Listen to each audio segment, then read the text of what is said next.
How would you feel if the man you thought would always forgive you suddenly served you legal papers in your own living room? What if, after months of telling yourself it was harmless, you realized your games had cost you everything: your marriage, your family, your reputation? What happens when the husband everyone mocked becomes the one who finally takes control? I'm Zephyra Linton, 33 years old, and I thought I had everything figured out.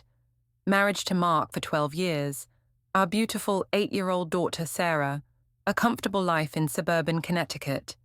But somewhere along the way, I started feeling trapped, like I was missing out on experiences that other women my age were having. The morning it all started unraveling, I was standing in our kitchen making coffee, watching Mark butter toast for Sarah's school lunch. He moved with that same methodical precision he brought to his IT project management job. Everything measured, predictable, safe. Too safe. "Mark, we need to talk about something," I said, stirring honey into my coffee. "I've been thinking about our relationship, about growth and personal development." He looked up from the sandwich, his brown eyes curious but wary. At 36, Mark still had that boyish face that had attracted me in college, though now it was framed by the beginning of crow's feet and the stress lines of a man carrying a mortgage and family responsibilities. "What kind of growth?" he asked carefully. Sarah bounced into the kitchen wearing her school uniform, backpack already slung over her small shoulders. "Daddy, can you braid my hair?" "Of course, sweetheart." Mark's voice softened as he turned to our daughter, his hands gentle as he worked through her blonde curls. I watched them together and felt nothing. No warmth, no connection, just obligation. After Mark left to drive Sarah to school, I called my sister Julia. At 31, she was everything I sometimes wished I could be: single, spontaneous, living in Manhattan, with a career in marketing that took her to exciting places with interesting people. "Jules, I need to talk to someone who'll understand," I said, pacing around our living room with its beige furniture and family photos. "I feel like I'm suffocating in this suburban bubble." "What's going on, Zeph?" Julia's voice was warm with concern. "I married Mark when I was 21. I've never experienced anything else, never dated anyone else seriously. Sometimes I wonder what I'm missing." "That's totally normal," Julia said. "Every marriage needs space for individual growth. Have you talked to Mark about taking some time to explore who you are outside of being a wife and mother?" I tried bringing it up this morning, but he got that worried look. You know how he is. Everything has to be predictable and controlled.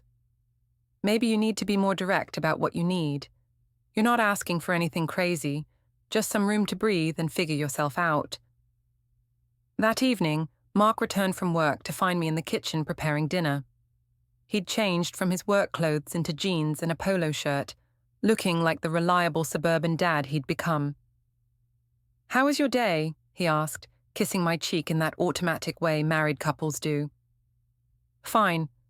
I had lunch with some friends from work, and we were talking about relationships, about personal growth within marriage." I kept my voice casual as I stirred the pasta sauce. "Okay." Mark's tone was cautious. "I think I need some space to explore who I am as an individual. Not just as your wife or Sarah's mom, but as Zephyra. I feel like I never got to fully experience life before we got married." Mark set down the mail he'd been sorting and turned to face me fully. "What exactly does that mean, Zeph?" "It means I need freedom to make connections with other people, to experience things I've never experienced. I'm not saying anything has to change between us, but I need you to trust me to explore my own path." "Are you talking about seeing other people?" The color drained from Mark's face. "I'm talking about not being limited by traditional relationship boundaries. Lots of couples have arrangements that work for them. It doesn't mean I love you less. It means I love myself enough to grow." Sarah appeared in the doorway, her school uniform replaced by pajamas. "Mummy, why does Daddy look sad?" "Daddy's not sad, sweetheart," I said quickly. "We're just having a grown-up conversation." Mark forced a smile and scooped Sarah up. "Come on, let's get you some dinner." But I could see the hurt and confusion in his eyes. and honestly, it frustrated me. Why couldn't he understand that this was about my personal development, not about him not being enough? I wasn't asking for a divorce. I was asking for understanding. Later that night, after Sarah was asleep, Mark tried to bring up the conversation again. Zeph, I need to understand what you're really asking for here. Are you unhappy with our marriage? I sighed, feeling like he was being deliberately obtuse. Mark, this isn't about you or our marriage being bad. This is about me never having the chance to explore who I am. I went straight from my parents' house to college to being your wife. I've never had the freedom to just experience life. But we've experienced life together. We've traveled, we've built a home, we have Sarah. That's not the same thing, I interrupted. That's us experiencing life as a unit. I'm talking about me experiencing life as an individual, meeting new people, having conversations with men who find me interesting, feeling attractive and desired. Mark's jaw tightened. So this is about other men. It's about me not being limited by your insecurities, I said, my voice sharper than I intended. I'm 33 years old, Mark. I'm not ready to just settle into being invisible. I don't think you're invisible. I tell you you're beautiful all the time.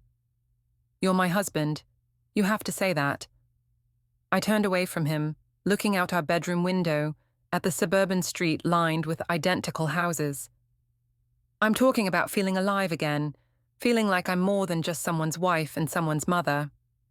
Mark was quiet for a long moment. When he spoke, his voice was small. So what do you want me to do? Just let you date other people while we're married? I want you to trust me to handle my own relationships and my own growth. I want you to stop being so controlling and possessive. Controlling? Mark's voice rose slightly, then he caught himself and lowered it, mindful of Sarah sleeping down the hall. How is not wanting my wife to date other men controlling? Because you're trying to limit my personal development based on your own fears and insecurities. That's the definition of controlling behavior. I could see Mark struggling with this, trying to process what I was saying. Part of me felt bad for him. He really was a good man, just limited.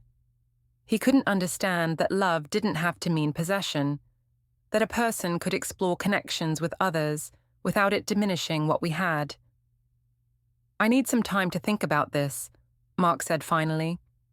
Take all the time you need, I said, but I hope you'll realize that trying to keep me in a box isn't going to make either of us happy. That night, I lay awake thinking about the conversation. I'd handled it well, I thought. I'd been clear about my needs without being hurtful. Mark would come around. He always did. He loved me too much to risk losing me over something like this. What I didn't know was that Mark was lying awake too, staring at the ceiling and wondering how the woman he'd loved for 12 years had become someone he didn't recognize. And I definitely didn't know that he'd already started noticing things, like the way I'd started dressing differently for work, or how I'd become protective of my phone, or how I'd started going to the gym 3 times a week when I'd never shown interest in fitness before. The next morning, Mark's mother Nancy called while I was getting ready for work. At 62, Nancy had never particularly liked me, though she'd always been polite for Mark's sake. She had that way of asking questions that sounded innocent but felt like interrogations. Zephyra, dear, Mark sounded a bit off when I talked to him yesterday. Is everything all right? Everything's fine, Nancy. We're just working through some communication issues. You know how marriage can be. Well, I hope you're not putting too much stress on him. He works so hard to provide for you and Sarah. The implication stung, but I kept my voice level. I work too, Nancy. I contribute to this household. Of course you do, dear. I just worry about Mark sometimes. He's always been sensitive. After hanging up, I felt irritated. This was exactly the kind of thing I was talking about. Everyone treating me like my only value was as Mark's wife and Sarah's mother. Nobody seemed to care about what I needed or wanted. At work that day, I found myself paying more attention to my appearance than usual. I worked as an administrative assistant at a mid-sized accounting firm, and while the work wasn't particularly exciting, I'd started noticing that some of the younger male employees had begun paying attention to me. There was something energizing about feeling seen and appreciated. During my lunch break, I decided to stop by the gym I'd recently joined. It was one of those trendy places with modern equipment and attractive trainers, very different from the basic chain gym Mark and I had belonged to for years. That's where I first really noticed Tyler Graves. Tyler was 29, with the kind of lean, muscled build that came from actually knowing what he was doing in a gym rather than just going through the motions.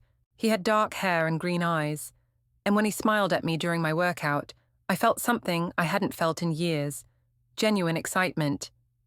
"You're new here, right?" he said, approaching me as I finished on the elliptical. "I'm Tyler, one of the trainers." "Zephyra," I said, suddenly very aware of how I must look, flushed from exercise, my hair pulled back in a messy ponytail. "I joined a few weeks ago." "How are you liking it so far? Getting the results you want?" There was something in the way he looked at me that made me feel attractive and interesting. Not like someone's wife or someone's mother, but like a woman worth paying attention to.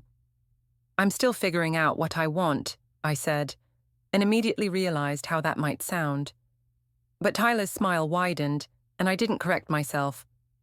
"Well, if you ever want some personal training sessions, I'd be happy to help you figure that out." That evening, Mark asked about my day while we prepared dinner together. "How was the gym?" he asked, chopping vegetables for salad. "Good. I'm starting to feel stronger." I paused, then added, "I might look into getting some personal training sessions. There's a trainer there who seems really knowledgeable."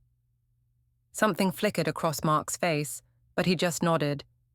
"Whatever you think is best." Later, after Sarah was in bed, I was checking my phone when a text came through from an unknown number. "Hey Zephyra, it's Tyler from the gym. Hope it's okay. I got your number from the membership info. Wanted to follow up about those training sessions. Let me know if you're interested." I felt a little thrill reading the message, followed immediately by guilt. But then I reminded myself of what I'd told Mark. I needed space to explore connections with other people. This was exactly what I'd been talking about. Mark was reading on the couch next to me when the text came through. I tilted my phone away instinctively, but he noticed the movement. "Everything okay?" he asked. "Just work stuff," I said quickly, then immediately felt bad about the lie. But what was I supposed to say? That her attractive trainer had texted me, and it made me feel more alive than I'd felt in months. Mark's eyes lingered on my phone for a moment, then returned to his book. But I could sense the tension in his body, the way he was holding himself too carefully. "Mark, we need to talk about trust," I said, setting my phone aside. "If we're going to work through this rough patch, you need to stop being suspicious of everything I do." "I'm not being suspicious," he said, but his voice lacked conviction. "You are, though. The way you looked at my phone just now, the way you've been questioning everything I do lately, that's not healthy for either of us." Mark closed his book and turned to face me. "Zeph, 3 days ago you told me you wanted to explore relationships with other people. Now you're getting texts from unknown numbers and lying about who they're from. How am I supposed to react to that?" "I didn't lie. You said it was work stuff, was it?" I felt cornered, which made me defensive. "This is exactly what I'm talking about. You're interrogating me like I'm some kind of criminal instead of trusting me to handle my own relationships appropriately." "What relationship, Zeph? Who texted you?" "It was someone from the gym asking about training sessions, which is exactly the kind of normal, healthy interaction I should be free to have without you acting like I'm cheating on you." Mark stared at me for a long moment. "A trainer texted you at 9 p.m. about training sessions. Trainers work odd hours, and the fact that you're analyzing the timing of a perfectly innocent text just proves my point about you being controlling." I could see Mark struggling with this, trying to figure out if he was being unreasonable or if his instincts were right to be concerned. I almost felt sorry for him. Almost. I'm going to bed, I said, standing up. When you're ready to have a mature conversation about trust and personal growth, let me know. As I headed upstairs, I heard Mark's quiet voice behind me. Zeph, I love you. I don't want to lose you. For a moment, my heart softened, but then I reminded myself that love without trust wasn't really love at all. It was just possession disguised as affection. What I didn't see was Mark sitting alone in our living room for another 2 hours, staring at nothing and trying to figure out how the woman he'd built his entire adult life around had become a stranger. The next few weeks fell into a strange rhythm. Mark and I maintained a polite distance, like roommates who happened to share a child. He stopped asking about my gym sessions, and I stopped volunteering information about my day. We functioned as parents and household partners, but the warmth between us had evaporated. I'd started meeting Julia and some friends from work for coffee twice a week at Brewster's, a trendy cafe downtown that served overpriced lattes and attracted a younger crowd than the suburban chain restaurants Mark and I usually frequented. You look amazing, Julia said as I slid into the booth across from her. There's something different about you lately. More confident? I'd been putting more effort into my appearance, buying new clothes that were more fitted and fashionable than my usual conservative work wardrobe, spending more time on my hair and makeup. It felt good to be noticed. I've been working on myself, I said, stirring my cappuccino. Personal development, you know. Figuring out who I am outside of just being Mark's wife. Good for you, said Amanda, one of my co-workers. At 28, she was single and always had stories about dates and adventures that made my suburban life seem impossibly boring. Marriage is great, but you can't lose yourself in it. Exactly, I said. I've been exploring new connections, meeting interesting people. It's been really eye-opening. Julia raised an eyebrow. What kind of connections? I felt a little thrill at the question. Over the past 2 weeks, Tyler and I had been texting regularly. Nothing inappropriate, just friendly conversations about fitness and life. He was easy to talk to, funny, and he made me feel interesting in a way I hadn't felt in years. There's this trainer at my gym, I said, trying to sound casual. Tyler, he's been helping me with my workouts, and we've become friends. It's nice to have conversations with someone who doesn't know me as just Mark's wife or Sarah's mom. Ooh, is he cute? Amanda asked with a grin. I felt my cheeks flush. He's attractive, yes, but it's not about that. It's about having intellectual and emotional connections with different people. How does Mark feel about your new friend? Julia asked, her tone carefully neutral. Mark is working through his own insecurities about it, I said. He's been pretty controlling lately, questioning everything I do, but I think he's starting to understand that trying to limit my personal growth isn't healthy for our marriage. What I didn't mention was that Tyler had started suggesting we meet for coffee to discuss my fitness goals, or that our text conversations had begun, including subtle compliments about my appearance and personality. Nothing overtly inappropriate, but definitely more personal than a typical trainer-client relationship. You deserve to feel appreciated, Amanda said. If Mark can't see how lucky he is, maybe he needs a wake-up call. I was about to respond when I saw Mark walk into the cafe. My stomach dropped. He wasn't supposed to be here. He spotted our table and approached with that careful smile he wore when he was trying to keep things pleasant in public. Hey, he said, leaning down to kiss my cheek. I was in the area and thought I'd see if you wanted a ride home. I drove myself, I said, suddenly feeling defensive. What are you doing downtown? Had a client meeting that ended early. His eyes moved around the table, taking in Julia and Amanda and the other 2 women from my office. Hi, everyone. The greetings were polite but cool. I could tell my friends were assessing him, comparing him to the stories I'd been telling about feeling constrained and unappreciated. We were just talking about Zephyra's new fitness routine, Amanda said with a smile that didn't reach her eyes. She's been telling us about her trainer. I saw Mark's jaw tighten almost imperceptibly. Tyler, right? You know about Tyler? Julia asked. her voice bright with false innocence. Zeph mentioned she was working with a trainer, Mark said carefully. He sounds amazing, Amanda continued. So supportive of Zephyra's personal growth. It must be nice to have someone who really sees and appreciates you for who you are. The comment hung in the air like a challenge. I could see Mark processing the implication that Tyler saw and appreciated me in ways that Mark didn't. I should get back to the office, Mark said finally. Zeph, will you be home for dinner? Probably, I said, not committing to anything specific. After he left, Amanda shook her head. God, he's even more uptight than you described. No wonder you need some excitement in your life. He's not a bad person, I said, feeling obligated to defend him slightly. He's just limited. He doesn't understand that love means supporting someone's growth, not trying to control it. Take a picture with us, Julia said suddenly, pulling out her phone. You look so happy and confident today. We crowded together for a selfie, all smiles and laughter. Julia posted it immediately to Instagram with the caption, Ladies who lunch and support each other's journeys. Let women live their best lives. Personal growth. Self-love. I felt a moment of unease seeing the post. It seemed a little pointed, like a public statement about my situation with Mark. But then I reminded myself that I had nothing to hide.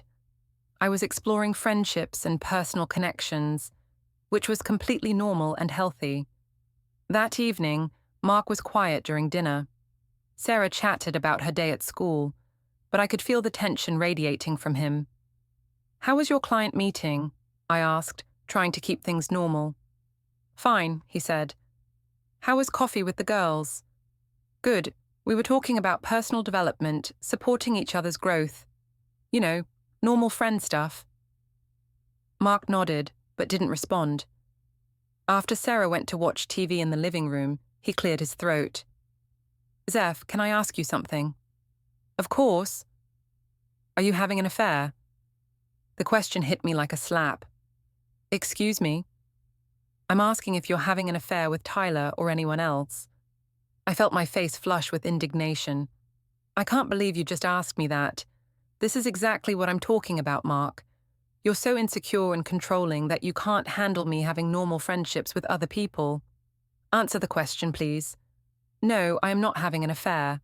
The fact that you would even ask shows how little you trust me and how much you don't understand what I've been trying to tell you about personal growth. Mark studied my face for a long moment. Okay, I'm sorry I asked. But I could tell he wasn't entirely convinced, which infuriated me. I hadn't technically lied. Tyler and I hadn't done anything physical. We were just friends who enjoyed each other's company and conversation. The fact that Mark couldn't understand the difference between friendship and infidelity proved exactly what I'd been saying about his controlling nature. Later that evening, my phone buzzed with a text from Tyler.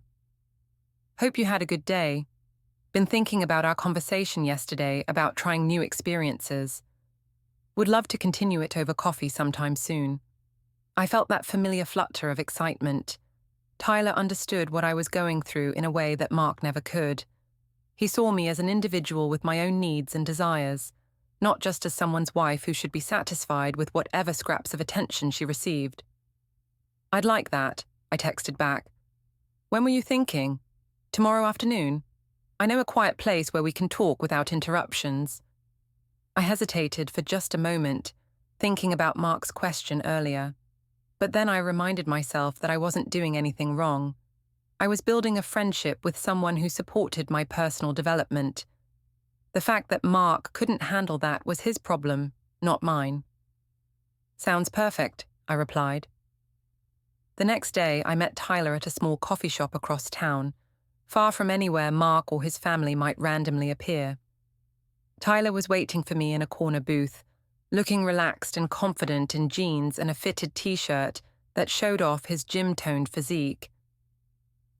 You look beautiful, he said as I sat down, and I felt that familiar rush of being seen and appreciated. Thank you, I said, suddenly aware that I'd chosen my outfit carefully. A new dress that was more form-fitting than anything in my usual wardrobe. So, tell me about this personal growth journey you're on, Tyler said, leaning forward with genuine interest. It sounds like you're really figuring out who you are. For the next hour, I found myself opening up to Tyler in a way I hadn't opened up to anyone in years. He listened without judgment as I talked about feeling trapped in suburban expectations, about needing to explore connections with people who saw me as more than just a wife and mother. "You're an incredible woman, Zephyra," Tyler said, his hand briefly touching mine across the table. "Any man should feel lucky to be with someone as intelligent and beautiful as you." The touch sent electricity through me. It was innocent, just a moment of connection between friends, but it made me feel more alive than I'd felt in months. "My husband doesn't see it that way," I said. "He thinks wanting to grow as a person means I don't love him anymore." "Maybe he's just scared of losing you," Tyler said. "But trying to keep you in a box isn't going to work. You're too vibrant for that." As we prepared to leave, Tyler walked me to my car. "I really enjoyed this," he said. "Would you like to do it again?" "I'd love to," I said, meaning it completely. He leaned in and hugged me goodbye, a perfectly innocent hug between friends. But as his arms went around me, I felt something I hadn't felt in years: pure, electric attraction. That evening, Mark seemed to be studying me more carefully than usual. "How was your day?" he asked. "Good. Productive. I had coffee with a friend after work." "Anyone I know?"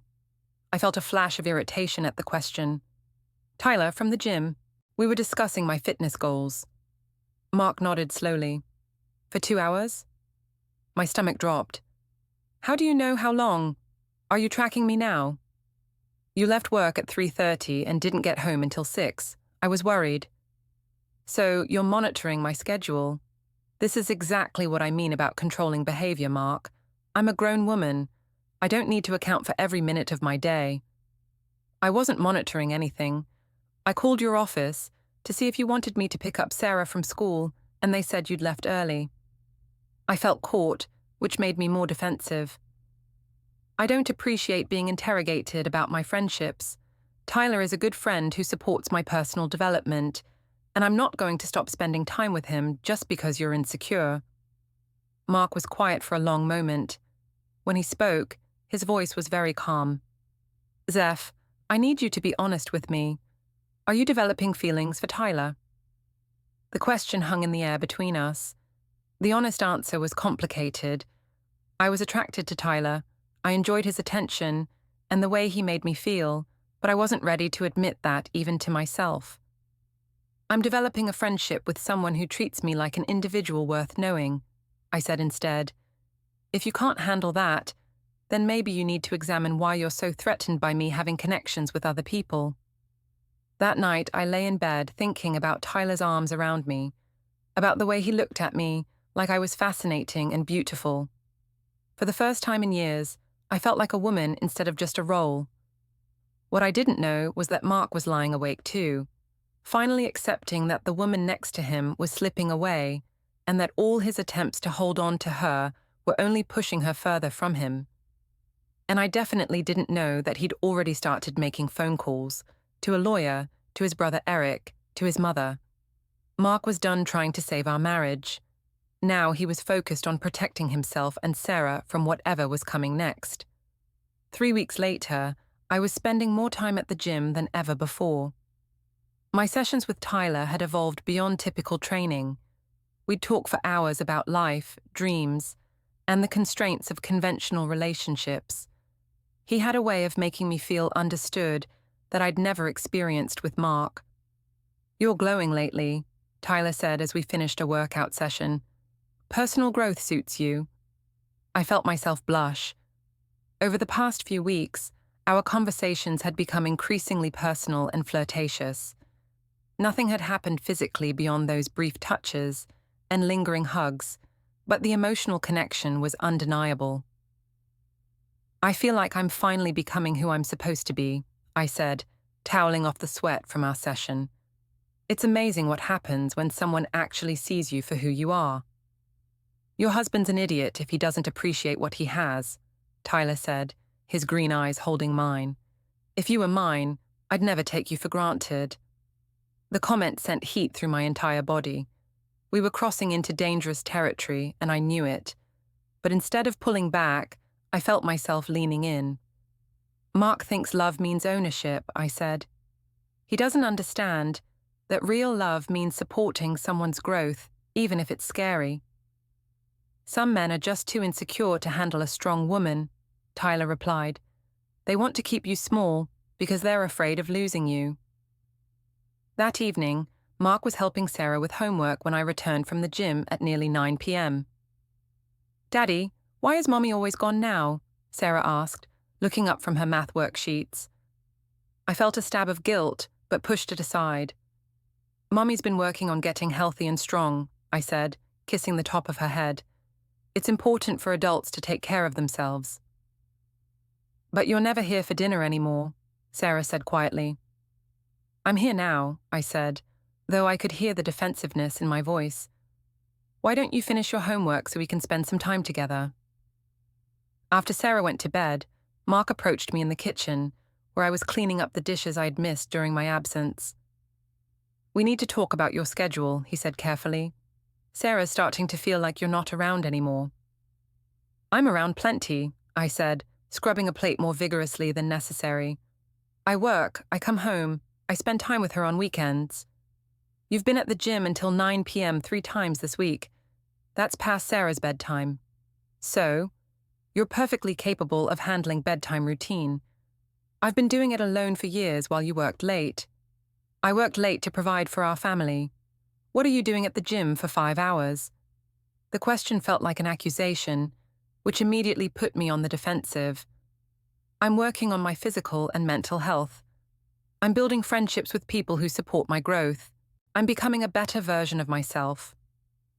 By spending all your free time with Tyler, there it was, the real issue. Mark's jealousy and insecurity about my friendship with Tyler. Yes, Tyler is part of my support system, I said, turning to face him. He's someone who encourages me to be my best self, instead of trying to keep me limited to whatever makes you comfortable. Mark's face went pale. Zeph, please just tell me the truth. Are you having an affair with him? I already answered that question, I said, my voice sharp with irritation. The fact that you keep asking shows exactly what I'm talking about. You can't handle me having meaningful relationships with other people. Meaningful relationships? Mark's voice cracked slightly. What does that mean exactly? It means Tyler and I have deep conversations about life and personal development. It means he sees me as an individual worth knowing, not just as someone's wife who should be grateful for whatever attention she gets. Mark walked out to the backyard, needing air. Through the window, I watched him on the deck, staring at our suburban landscape. I felt a pang of something. Regret, guilt. Then Tyler texted, "You're getting so strong, inside and out. Can't wait to see you tomorrow." Warmth flooded me. This was what I'd been missing. The next day, Tyler suggested smoothies after our workout. In his car, I mentioned Mark's suspicions about an affair. "He's threatened by what we have," Tyler said, his fingers brushing mine. "He knows you're outgrowing him. You can't limit yourself to someone else's capacity for development." The touch was electric. Tyler leaned closer. "What we have is special. You're incredible, and you deserve someone who sees that." He almost kissed me, but I pulled back. I should get home. At dinner, I was distracted. When Mark asked about weekend movie plans, I said, "I might have plans." With Tyler, Sarah innocently asked, "Can Tyler come to the movies with us?" Heat rose in my cheeks. "It's complicated, baby." Later, Mark tried reaching me. "I love you. If I've been controlling, I'm sorry. What do you need?" Looking at his earnest face, I felt a flicker of connection. Mark was good, responsible, caring, devoted. But good wasn't enough. I needed someone who made me feel alive. "I need you to trust me," I said. "Even if those friendships are with men obviously attracted to you." The fact that you can't imagine a man interested in me for my mind says more about you than him. Mark flinched. I don't know how to compete with someone who makes you feel like I never could. You're not supposed to compete, you're supposed to trust me. But it was too late. The emotional line had crossed. What I didn't know, Mark had accepted the inevitable. While I had gym conversations with Tyler, Mark consulted divorce attorneys, documented my absences, installed a GPS tracker on my car, took screenshots of social media posts. He wasn't saving us. He was saving himself and Sarah from the wreckage. 2 days later, Tyler made his move. In his car after our training session, he said, I can't keep pretending this is friendship. I'm crazy about you. He kissed me. For a moment, I melted. This was passion, desire, being truly wanted. But reality crashed back. I pulled away. I can't. I'm married. I have a daughter. You're married to someone who doesn't appreciate you, Tyler said. When I got home at 10 p.m., Mark was waiting, his posture resolved. I know you kissed him, he said calmly. I know you've been lying. I'm done. Panic rose. This wasn't how it was supposed to go. Mark should be hurt but forgiving, should fight for me, not give up. I made a mistake. I love you. You love the security I provide, but you're not in love with me anymore. I want you to move out. I'll file for divorce next week. You're ending our 12-year marriage over one kiss. I'm ending it because you already ended it. I'm just making it official. That night, I called Tyler, sobbing. He wants a divorce. Maybe this is the universe telling you to choose happiness. But lying alone in the guest bedroom, I wasn't sure what happiness looked like. I'd wanted freedom and passion, but not to lose my family. I'd wanted Mark to fight for me. What I didn't realize, Mark had been fighting for months to save our marriage, understand my needs, become the man I claimed to want. But you can't fight for someone who's already gone. And I was already gone. I just hadn't admitted it to myself yet. I woke disoriented in the guest bedroom. Mark was already gone. Sarah said he'd pick her up from school, making the arrangement feel permanent. At work, I couldn't concentrate. I called Julia at lunch, complaining Mark was overreacting to one kiss. Her voice sounded less supportive. Maybe from Mark's perspective, it looks like more than friendship. Since when are you taking his side? I felt betrayed. After work, I found Tyler. When I said Mark wanted divorce, he replied, maybe this is perfect timing. Now we can explore what we have without complications. I pulled back, horrified. My daughter's world is being turned upside down. How is this perfect? That evening, Mark asked if I loved Tyler. I couldn't answer. Attraction, yes. Love, I wasn't sure anymore.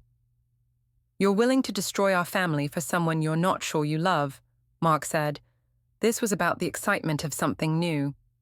His words stung with truth. Tyler sees a married woman available for an affair, Mark continued bluntly. He's 29 with no responsibilities. Of course he makes you feel exciting. He doesn't worry about mortgages or parent-teacher conferences. Mark announced he'd file for divorce next week. This is me protecting myself and Sarah. I called my mother, who validated my feelings about Mark being controlling. But I felt more confused than comforted. Days passed intense politeness. Mark treated me like a roommate. Even work friends seemed less enthusiastic. Mark seems decent. Maybe you could work things out, Amanda suggested. Tyler said carefully, you need to figure out what you want independent of me. If you leave Mark, it should be because you don't want to be married to him, not because you want to be with me. The distinction felt important but unclear. Mark's mother, Nancy, called, her voice cold. You're destroying my son and granddaughter. Mark is the best man you'll ever find. I made one mistake. One mistake you're not sorry for. One mistake you're using to justify blowing up your family. That night, Sarah had a nightmare. Are you and Daddy getting divorced? You don't sleep together. You're both sad, and Daddy's been crying. The image of Mark crying, something I'd only seen twice in 12 years, made my chest tighten. Is it because of Tyler? Sarah asked innocently. You started being different after Tyler. Now you're sad and Daddy's sad and I don't like Tyler anymore. Holding my daughter, I realized my choices had affected the most innocent person, the one who'd suffer consequences without any say. For the first time, I wondered if I'd made a terrible mistake. Mark filed for divorce the following week. His lawyer called my work. I needed legal representation. This was really happening. I hired Patricia, a family law specialist. She was direct, asking uncomfortable questions about the emotional connection I'd had. When I admitted it lasted months, but was about personal growth, she pressed about how it affected my family responsibilities. Your husband documented absences from family obligations, missed bedtimes, unavailable for school events. Accurate? Her questions made me realize how my behavior looked from outside. At school pickup, other mothers avoided eye contact. Linda Morrison asked about Mark with pointed sympathy. He seems like such a devoted father. The implication stung. Mark was devoted while I was the selfish one who abandoned her family. Sarah asked quietly, Emma's mom asked if you have a boyfriend. Do you? I'd become the woman mothers whispered about, whose choices reached even the children. That evening, Julia questioned my decisions. Are you sure Tyler's worth losing your family over? When I blamed Mark for not handling my outside relationships, she admitted maybe she'd given bad advice. Marriage requires boundaries. Maybe I should have suggested counseling instead of encouraging other relationships. Even my biggest supporter was questioning me. At work, I overheard Amanda. She's having a midlife crisis, throwing away a good marriage for some gym trainer. It's a cliché.